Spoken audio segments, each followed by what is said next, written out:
সমাজ জনতাকে সাথে নিয়ে আমরা রাজপথে আন্দোলন করব। এটা নতুন বাংলাদেশ। ভারত আজকে বাংলাদেশের কাছে পররাষ্ট্র নীতি জানতে চাইবেন কেন? দল, গোষ্ঠী, মত সবকিছু উপেক্ষা করে এক কাতারে এসে ফেসিবাদের বিরুদ্ধে দাঁড়িয়েছিলাম। ভাষা আন্দোলনের আজকের শিক্ষা নিয়ে বাংলাদেশ জামাত ইসলামী এই দেশের জনগণকে সাথে নিয়ে সমস্ত ফেসিবাদের বিরুদ্ধে, স্বৈরাচারের বিরুদ্ধে, দুর্নীতির বিরুদ্ধে, চাঁদাবাজ দখলদারদের বিরুদ্ধে আবার ছাত্র সমাজ জনতাকে সাথে নিয়ে আমরা রাজপথে আন্দোলন করব। এই দেশের মানুষ বান্নে মাথা নত করে নাই।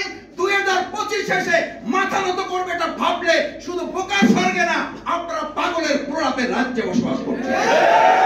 আসুন সম্মানিত সুধীমণ্ডলী, সাংবাদিক বন্ধুগণ, আমরা আমাদের সেই ভাষা আন্দোলনের চেতনাকে ধারণ করে 2025 সালকে বাংলাদেশের জন্য গোটা পৃথিবীর একটা মডেল করে প্রধান উপদেষ্টা যেটা বারবার বলতে চান, এটা নতুন বাংলাদেশ। ইয়েস, এটা নতুন বাংলাদেশ। ভারত আজকে বাংলাদেশের কাছে পররাষ্ট্র নীতি জানতে চাইবেন কেন?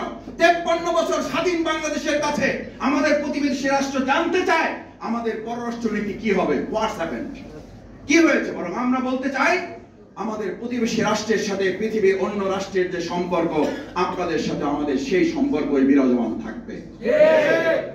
আসুন আমাদের সেই সুন্দর বাংলাদেশ বিনির্মাণে আজকের ভাষা আন্দোলন যেন একটা মাইল ফলক হয়, সেই প্রত্যাশা নিয়ে বাংলাদেশ জামাত ইসলামী আজকে সেমিনারের আয়োজন করেছে।